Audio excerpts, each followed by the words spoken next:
Hey, welcome to the Resolve Podcast, episode number 22. I'm Carly Tisano, a New Year's resolution coach, obsessed with all things goal setting, personal development, coaching, and of course, resolutions. One of my biggest goals is to help you reach yours. I'm here to provide the tools, support, and inspiration you need to reach your goals this year and every year, and to feel supported every day along the way. Now, today is a special day of the year. Happy Valentine's Day. And in light of this holiday, I decided to have a very special guest come on and talk to us about all things relationship related. So whether or not you are in a romantic relationship or not, married or not, I think that my guest today has a lot of very special insight to share into relationships, how to make them the best that they can be. And the best news is that we can do all of that without trying to change anyone else. So my guest today is Heather Flake. She is a stay-at-home mom and certified life coach. She works with women from the Church of Jesus Christ of the Latter-day Saints who feel disenchanted, alone, and guilty in their marriage. The best part of her work is that she gets to work with women as individuals rather than working with the couples. Most of her clients believe that their spouse needs to change in order for them to feel better, and she gets to show them what they can control and change to feel better, even if their spouse stays the same. She loves her family, shamu, rainbow chip frosting, and dancing to loud music. So we touch on several of those topics in the interview today and just have a lot of fun. I met Heather during the second half of my certification with the Life Coach School, so we have a common background there as well. And it's so fun to go back and touch on so many of the topics that we learned about, to be able to connect about them, and hopefully to share with you some tips and tools that you can use in your own relationships and on this very special day of the year. So without further ado, here's my interview with Heather Flake. Heather, thank you so much for coming on the podcast today. Of course. Thanks for having me. I'm so happy to be here. Well, before we dive into our Valentine's conversation, why don't you share a little bit about your journey and everything that led you to where you are today? Okay. Yes. So my name is Heather Flake, and I found life coaching in 2018. Yes. Yeah. So 2018 was like a really rough year. And the beginning of 2019, one of my really good friends was like, hey, you should listen to this podcast. It was Jody Moore's Better Than Happy. And at the time, I was not a podcast listener. My husband was a big podcast listener. And I was just like, oh yeah, that's something that nerdy people do. Like, not for me. Anyways, I listened to this podcast and I was like, oh my gosh, I love this. I had no idea that life coaching was a thing. Anyways, I signed up with Jody and started doing her stuff. And then it was funny. At the same time, I was applying to get my master's degree to be like a counselor and a marriage and family therapist. And when I found and listened to Jody, I was like, no, this is exactly what I want to do. So a year later, I went through the life coach school and got all certified. And I started just doing general life coaching in 2020, 2021. And then now I just found as I did that I love coaching on relationships, specifically marriage. So now that's what I do. And it's fun. I don't focus on the couple. I focus on mostly the woman that's just, dude, this is so hard. This is not what I signed up for. I love my husband. I want to stay, but this is sucking. And like that spouse I love my husband, but I really think he needs to change in order for me to feel better. And I teach them all that their problem. Yeah, exactly. If the husband would just get it together, I'd be so much happier. So going off of that, can you share some of the common relationship struggles that you help clients with? They'll probably mostly be from the wife's perspective, like you said, but can you give us a glimpse? Absolutely. Yeah. That's the main thing is most of my clients come to me and they're just like, listen, my husband does X, Y, and Z, and it makes me really upset and sad. And he doesn't blah, blah, blah. And I'm just like, no, listen, we just want husband to stay exactly the way he is. All we need to do is work on you. You can change so much about yourself and your thoughts, and that's going to totally transform the relationship. You're going to think husband has changed, but actually he's the exact same just because of the work that you do. And I have coached a man before, and he came with that same thing. Like, I'm doing all of these things, and I just feel like my wife's not really on my level. She's not really measuring up. So those are the common things. It's just my spouse needs to get it together. But so it does go both ways, I guess. Everyone always thinks it's the other person. Exactly. And it's just easier if we can blame someone else. But that's so cool that you have the power to change not only your life, but also your marriage and in a way your spouse's life too, just by doing work on yourself. Exactly. And I think it's just such amazing news because I have not figured out how to control anyone, especially my spouse.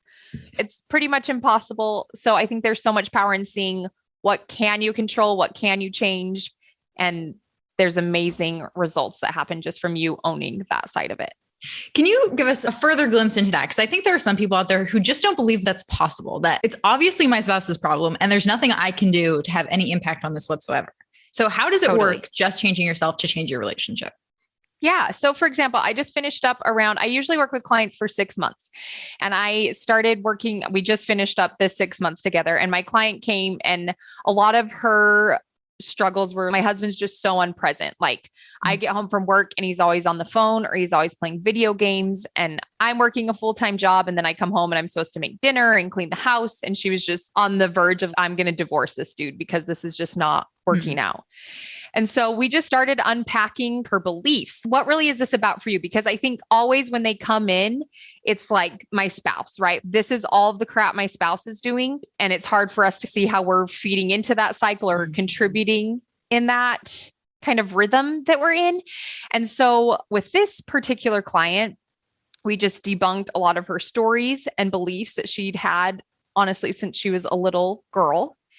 And she just recognized that, okay, like my spouse is just going to do these things. Who do I want to be? And I think that's another point. Like we just sit around hoping that we're going to come home from work and spouse is going to be making dinner and cleaning the house. And I'm like, no, they're not. Just expect your spouse to be exactly who they are. And then you're not so upset when you get home. And then I just teach them, okay, so we know spouse is going to be doing this when you get home, but who do you want to be? How do you want to feel? And let's just own all of that. And I think that's a starting point for people, is just recognizing that they have a choice and that them being angry about spouse's behavior is hurting them. Like it's feeling really bad for them and it's not helping spouse to change. Well, and that's so powerful, right? To realize that you don't have to respond to a situation the way you've always responded. You can come to it with a completely different set of beliefs, or even without that, you can come to it and at least allow yourself to feel differently, to not be upset or annoyed or irritated that you come home and husband's on the phone. Yes. Which, yeah, just like you're saying, is so empowering. And two, at the beginning, people are like, no. Like you, and, yeah. And they spend so much time just trying to convince me. They're like, what about this, Heather? Let me tell you this. Like, for sure, you're going to believe that my spouse is the worst. And so it's really fun to just find like some solid ground. No, let's start here and build a new story. Let's get a clean slate. And as a coach, you get to do that because you're never really going to buy into any of their stories. That's the whole point of you as a coach, is to be removed and to hold the space. And so they could say all these crazy stories about their spouse and what they've done. And your job is just to hold the space to help them process that and to realize, is this how you want to think and feel and how you want to view your relationship? And if not, this is how we're going to change. Exactly. And I think that it's such a fun space for me to be in because everything's neutral and I'll ask questions. I'm like, oh, why do you think that's a bad thing? And they're like, what? Of course it's a bad thing. And I'm like, no, tell me. I'm not sure why you're thinking that's bad. So yeah, it's really fun to just help them access curiosity. Mm-hmm. So fascinating. So what have you found are the most effective ways for, I guess, just one person in a relationship to work to deepen their relationship? Yeah, this might sound strange, but the first place we start is with themselves. So when a client first comes to me, I'm like, okay, sister, usually sister, sometimes brother, you've got to get your story out about what you believe about yourself and what's the story of you. And so I always have them start there. And then the next part to that, tell me what you thought marriage was going to be like. How should it be? Because I think that's where the biggest gap is. We live so much in, he should do this and it should be this way. And it's never that way. So then we get to come back and be like, okay, like here's how it is. And here's what you thought it was going to be. But what do you want it to be? Right. While also knowing this is just who my spouse is. What do I want to do with it? Yeah. To answer that question, the first thing is just having them get in touch and in tune with themselves. And like you said, that's the best place to start always. And then you can go from there. Yeah. And it's cool because these clients naturally recognize how they're contributing to the cycle. Like they first come and it's my spouse is the bad guy. And then as we start to unpack some stories and beliefs, they're like, oh, I totally see how I'm totally feeding in to this whole negative loop. How long does it take for someone to realize that? It totally varies. I've had clients within 2 weeks that are like, oh my gosh, okay, I've got this. Yeah. And I've had other clients that it's been like 4 months and then they're like, okay, you're really not crazy. I'm seeing it. All right. So it depends on the person, I think. And how much of that comes back to the story that they tell about themselves and their spouse and their marriage and what their marriage, like quote unquote, should be? I think like 99% of it, honestly. Okay. Oh yeah. So how much of it is just shifting those stories to something else? 99%. Yeah, honestly, I think, and maybe 90% or whatever, but it's just, there's other tools, but that's definitely the bulk of this is just the way that you perceive yourself, the way you're perceiving your spouse, and just the way you perceive your marriage as a whole. It's that story that's causing so much pain. After they've recognized that the story is in place, it's not one they want, how do you go about changing that? Yeah. So I have them recognize individual thoughts, right? Like with the client that I just finished, she just had this thought of it's always going to be this way. And so it was obviously for her at the time, unbelievable to think that anything else could happen. And I just pointed out to her, of course, because you honestly don't believe there's any room for change here.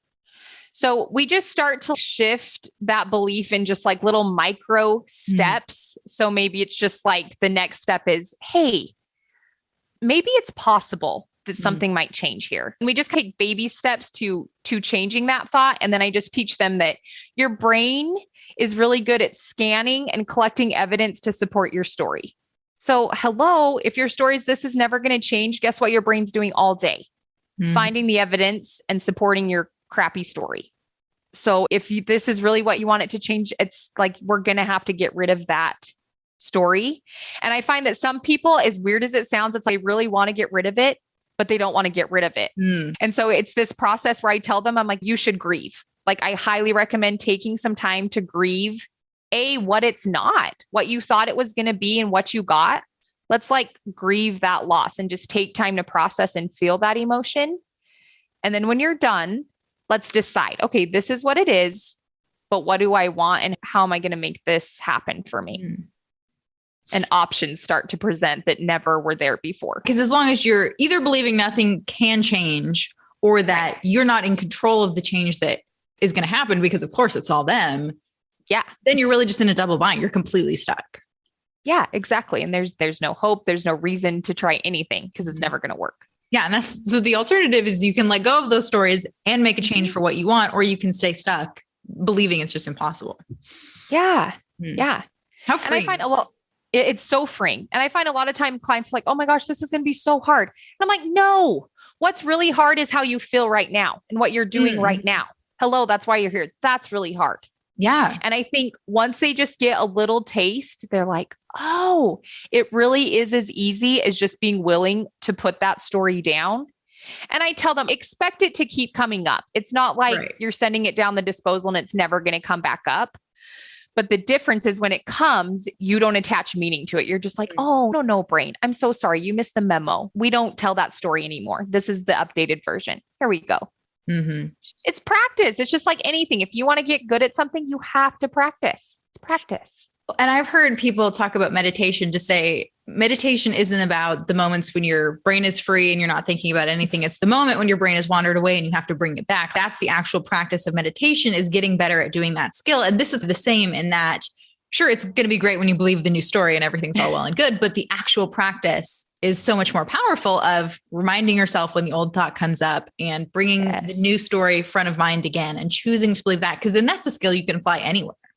Exactly. And that's what's fun. Sometimes it starts, they come with a marriage, or sometimes they come with just, hey, I have no self-confidence. And then we always find more things that they're struggling with. And I'm like, this is amazing news because, hey, remember that principle you learned? It's a blanket. Like you just apply it everywhere and everything elevates in your life, which is really fun to see. Yeah. And so you can apply this to any relationship, whether it's with your kids or your parents or siblings or friends, the exact same principles. Absolutely. Yeah. And I think it's just remembering that whole idea of like, when we think someone else is the problem, you're just giving them all your power. And so it's just like, oh no, like you never want to give your power away. Like you just want to own who you are and what you have and what you're in control of. And let's keep that to ourselves. Let's own our power and stop passing it out to everyone. Yeah. That's when you can make the change.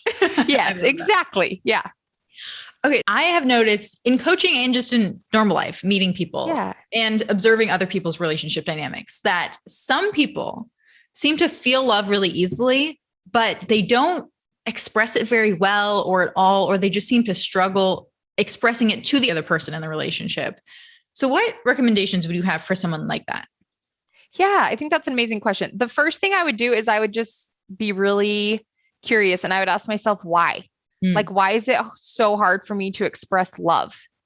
And a lot of the times they're going to be, no, I don't know. Like, I was just born this way from the time I was little. It was hard for me to say, I love you. And I'm like, no, don't say, I don't know. Because the second you do that, your brain just stops. It's like the red chip in a treadmill. Like the second you pull it out, it's just like this screeching halt. And your brain loves the phrase, I don't know, because then it doesn't have to go to work looking for a solution. So I say, no, just take your very best guess. Like, why do you think it's so hard for you to show love? And so I think if you're just willing to explore that question and like really find some answers for you, then once you find the answers, it's just, oh, that makes so much sense. No wonder it's hard for me. And then you just get to decide, okay, do I want to change this? Do I want to show love more easily? Maybe you're perfectly content with the way you're doing it. But I think just giving yourself an opportunity to figure out why it's hard for you is really eye-opening. And what about the person on the other side? The one who thinks, I know they love me or I believe they love me, but they don't express it in a way that makes sense to me. Yeah. So it's the same concept. Like, why do you think they need to express it in a certain way for you to feel love? And I think something that like really blew my mind is we think we feel love for other people, but at the end of the day, I can't take love out of my heart and infuse it into yours and make you feel my love. If you're feeling love, it's because of what you are thinking. And so if I feel like, oh, like I know my partner loves me, but I'm really just not seeing it in the way that I want to see it, I want to be onto myself about that. And it's okay. But anytime I choose to feel love, it feels so amazing for me. And then the object of my love, like wherever I'm expressing that towards, they might receive it, they might not. That's either going to be a great bonus for them or it's not. But I'm always going to win because every time I choose to feel love, it feels amazing for me. Well, and I think there's a misconception out there that sometimes love hurts or it doesn't feel good. And I know through our training, like we learned, then that's not love. You may be feeling love as well, but the negative part or the part of it that you don't like is something else. Yes. And I could get on a soapbox for days about that. They're like, oh, love is so painful. And it's so complicated. Hi, that's not love. No, like then you're feeling confused and you're feeling hurt and you're feeling resentment, not love. Like, and it can be about someone you love and you can still feel love, but that painful part isn't the love. Yeah, exactly. It's you're layering. If you started with love, then you're doing what we call layering emotions and you're feeling something else. Love itself in its form always feels amazing. So why not always choose it? Yeah, I think that's an amazing question. And I think like my mind just first goes, because you're a human, right? And you want to have the most human experience available. Like I was talking to a client about this yesterday. She was talking about how she just hates to feel negative emotion. And I said, okay, tell me some of the bad things that have happened in your life. And she even had a hard time at first saying things. And I'm like, it's because you don't want to feel the bad things. But she was like, okay, my parents got divorced. Okay, are you telling me you want to feel really happy and love and excitement about that? She's no, like really hurt. I'm still sad. I'm mad. And it's actually really important that we can feel negative emotion. Yeah. And we want to choose it part of the time. Yes, that's the thing. I think if you just think about it, oh yeah, I really don't want to feel love always. But I think knowing that it's always available to you to feel love can be really empowering. Yeah, that's very true. And it is such a powerful emotion and one that does feel so good, but it's one that I know can sometimes be hard to generate, not just in your marriage, but in all relationships. So are there other emotions other than love that you encourage clients to cultivate as well in their relationships? Definitely. So the biggest one is curiosity. So I think we get really trapped specifically in relationships because I think too, the longer we're with someone, we think, oh, I know all the things. Like I know everything about this person. I know their habits. I know what they do well, what they don't do well.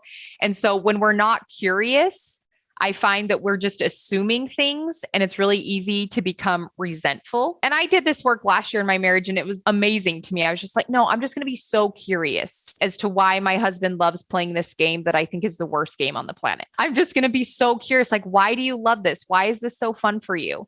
And that allowed me to get to know my husband even better and figure out more about what he loves and why he loves it. So I think, yeah, I would suggest curiosity all day long. And obviously, in order to do that, you're going to have to be thinking thoughts. I wonder what this is about for him, or why does she love that so much? Or why does she do this thing? So yeah, curiosity, fascination, amusement, like these emotions are way more fun than their alternative. Well, and with curiosity, I bet it's surprising how often you discover it's not to drive you crazy. Yes. It's not the yes. answer most Amen. of the time. Yeah. And it can be like, oh, okay. And I think it helps us to be humble. It's, oh, wow, I was wrong. I was totally wrong about that. Just like you're saying, turns out they do love me. They're not leaving their dirty socks on the floor because they're out to get. It's because of whatever. But curiosity allows you to find out so much more about your partner that you would miss when you assume you know all the things. Another emotion that I love is amusement. And I think that goes really well with curiosity too. You can bring that sense to it. I wonder what's behind this, or I wonder why that is. It's so funny the way those socks always end up on the floor in that same spot. Exactly. Yeah. It's and like then I think practice. It just, exactly. Yeah. And I think it can be really hard, especially when you're like, no, this thing that they do annoys me so bad. But it's just like, okay, yeah, but let's just try being so amused, so fascinated why they do it. So since it is Valentine's Day, today that this interview is coming out, and some people love the holiday, some people don't. You can choose to make it whatever you want it to be. But I think it is a day when a lot of people feel a lot of that love, or they choose to feel that way, and they choose to express it in a lot of different ways, chocolates and roses and everything else. Yeah. But how can people carry that feeling of love and Valentine's beyond just this one day of the year? Yeah, I love that question. I think it's a really good experiment to recognize if you're a person that loves Valentine's Day and you're feeling all the love, why? Curiosity. Right? Like you think you're feeling love because the calendar says February 14th, or you think you're feeling love because your partner brings you home roses and a teddy bear and it's just the bomb. But it's no, you love this day because of your thoughts about it. Even if the thought is, oh, today is the best because husband always does X, Y, and Z for me. That's what makes you love the day. It's not the actual day in and of itself. So I think a way to carry that feeling all throughout the year is by paying attention to your thoughts. And I think it's fun to see. It's just proof that you can do it. You have that skill. That's good. And right? That's so true, because you already have these beliefs because you believe them on Valentine's Day. So it's just like copy and pasting them to every other day of the year. It really is. Yeah. And subtracting it's February 14th thought. Yeah, exactly. Yes. Yeah. That's so good.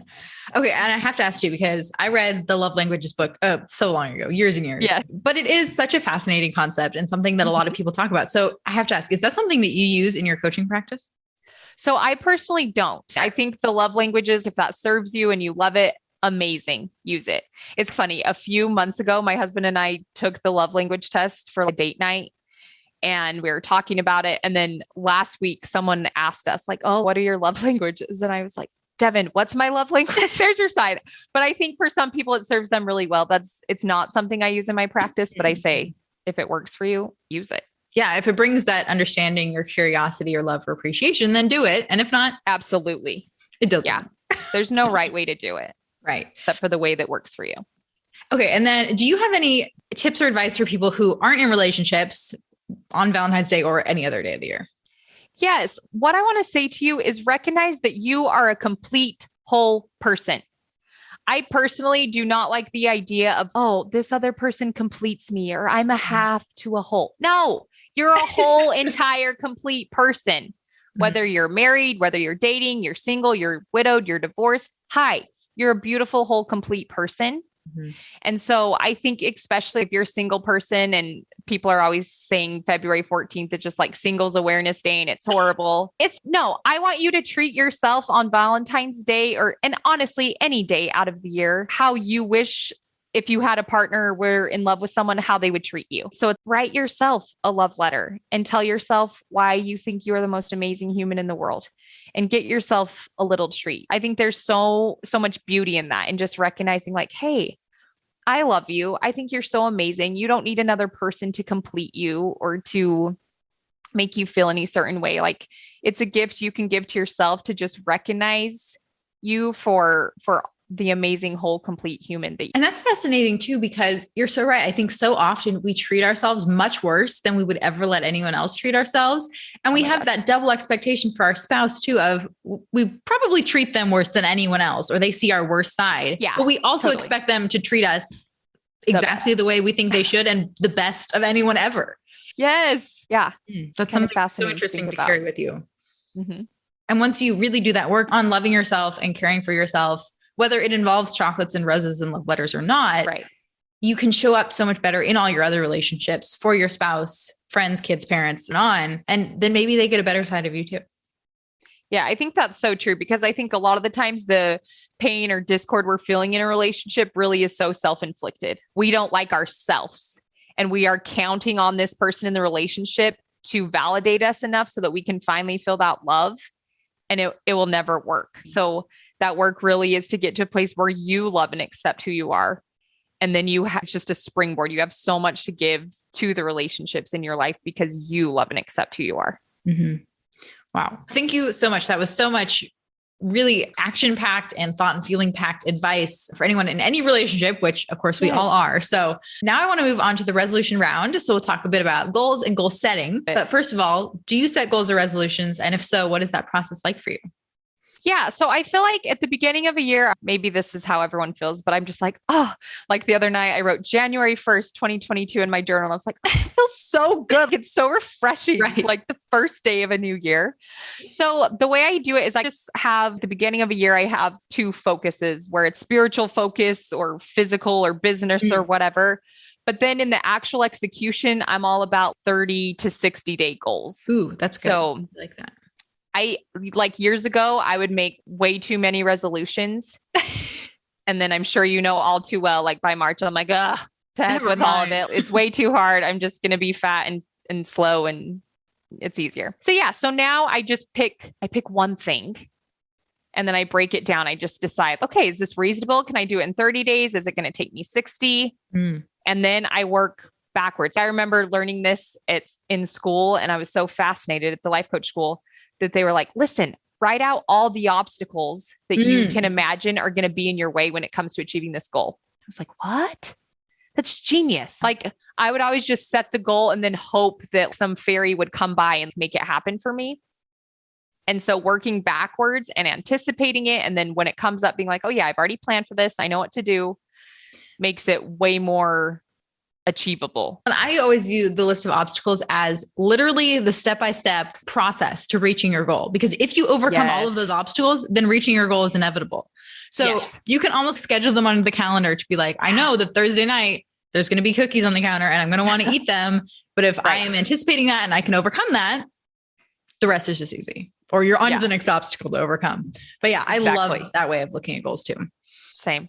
What is the biggest goal or resolution that you set and completed? I think it would be launching my coaching business. Mm-hmm. I just think even back to a couple of years ago, I was really afraid of like Instagram and social media. I'm like, I would just never post anything. And now all the time, hey, this is what I'm doing. This is what I offer. And I just, like last night, I was looking through my Instagram post and I was like, oh my gosh, I am so proud of you. I can't believe you're doing this. It started out as a little idea, like maybe a hope. And then I was like, no, this is the year I'm going to launch it in 2020.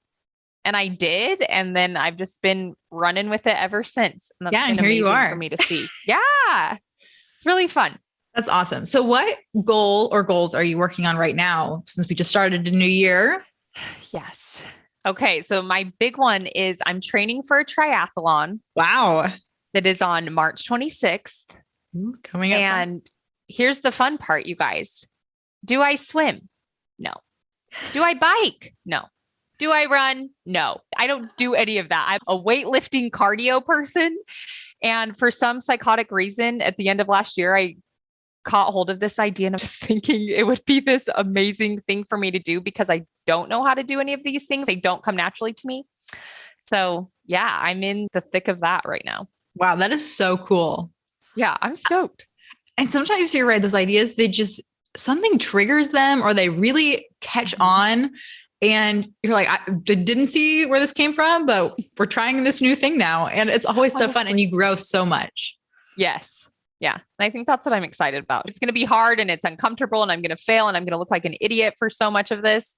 But at the end, guess what? I'm going to know how to bike and swim and run way more than I did 3 months ago. And so that was a 90-day goal then that you've broken down. Yes. Okay. That's so cool. Yeah. Okay. Every week on the podcast, we encourage listeners to resolve to consider something or experiment or take some action. So what would you encourage listeners resolve to do? Okay. I would encourage you to sit down and think about what you think about yourself. I think it was Dan Sullivan who said this. He has a book about like the gap and the gain. And he says that your brain isn't you. You can think about your thinking. Mm-hmm. And I think that's really powerful. So I would just encourage everyone out there to sit down with a pen and paper or a Google Doc, however it serves you, and just write down, what do you think about yourself? And I think why? Because that's your relationship with you. So if we're looking at it on a scale of 1 to 10, 1 being I despise myself, 10 being I'm obsessed with me, it just gives you an easy way to see really how is your relationship with yourself, and it bleeds into all areas of your life. So it's like, first, just get your thoughts down and be willing to just let it out. There's no filter. And the only rule is you're not allowed to judge yourself. You just want to be really compassionate and curious as you get out your thoughts about yourself, and then go back and read it and then just decide what's one thought that I'm going to work on changing about me. It's like really powerful work to do. Would you recommend people set a timer and write until the timer goes off, or just write as long as they need to? Yeah, I think it depends. Like if you're coming from a place where you're like, like this is going to be so hard. If you're thinking it's really hard and you don't want to do it, you're probably not going to do it. So for the person that is literally sitting down and doing this, I would say, yeah, just go until like set aside some time that's going to be quiet and you're going to have time. And then just let your brain go wild. And I keep asking, what else? Is there anything else? And then you'll know when you're done. You'll know when it's all out. Okay. I have some confetti questions. These are just for fun and to wrap up the show so we can get to know you a little bit better. First of all, what time do you get up? With triathlon training, I've been waking up at 5. First thing in the morning is when that's on the calendar. Yeah. I go to the gym while all the babies and everyone is sleeping so that I can make sure my training gets in. So do you do all 3 in a given morning, or do you focus on one? I'm so curious. Yeah, I usually like this morning was like running and swimming, and Monday was biking. So I break it up. I'm not to the point where I'm doing all 3 yet. Okay. I'll get there. Yeah.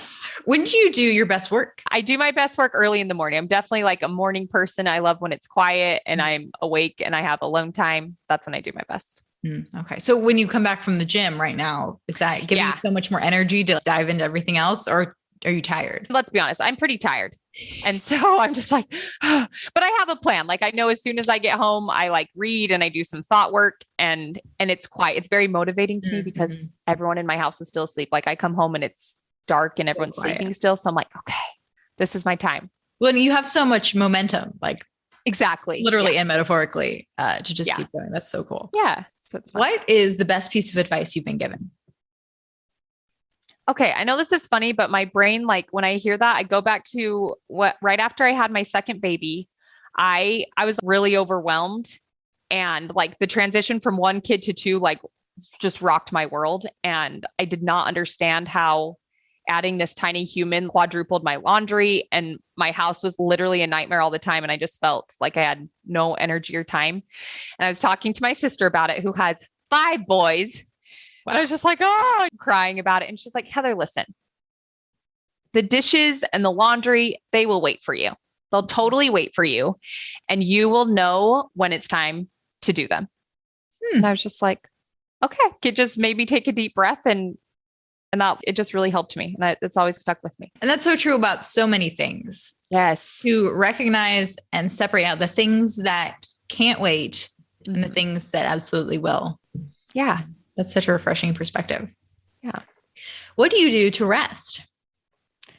What do I do to rest? Probably my favorite thing is getting in the shower, like a long shower, and I put my earbuds in and I listen to loud music, and I'm just in there for a long time. And then I hop in my bed and read and go to sleep. Ooh, That's my favorite. Is there like lip syncing into a shampoo bottle in the shower? I'm all about the dancing and the singing, and I lock my door so no one can come in. Yes. I love it. Favorite beverage? Ooh, of lately, I'm all about Sprite Zero with cranberry juice and fresh lime. So good. Wow, that sounds amazing. Yeah. Favorite TV show?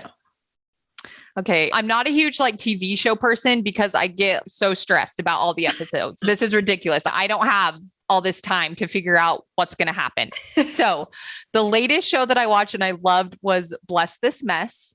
It was so funny. And the episodes were like 20 minutes long and it wasn't serious. It was just ridiculous and funny. And I loved it. Oh, perfect.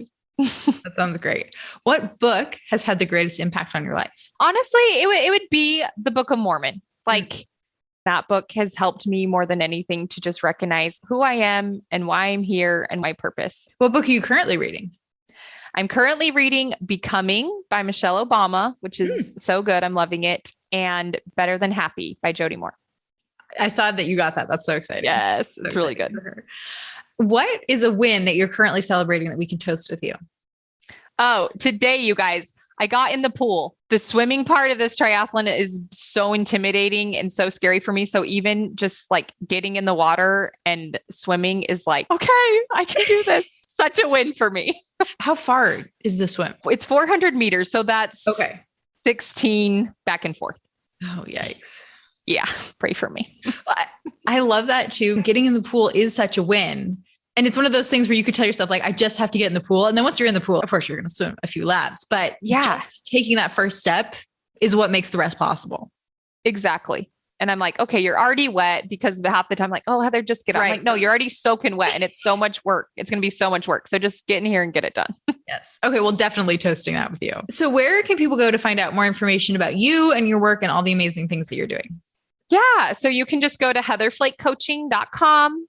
Or I'm on Instagram at Heather Flake Coaching. And I have on my Instagram, I have some links in my bio where I send out a weekly newsletter that's called Winning Wednesday.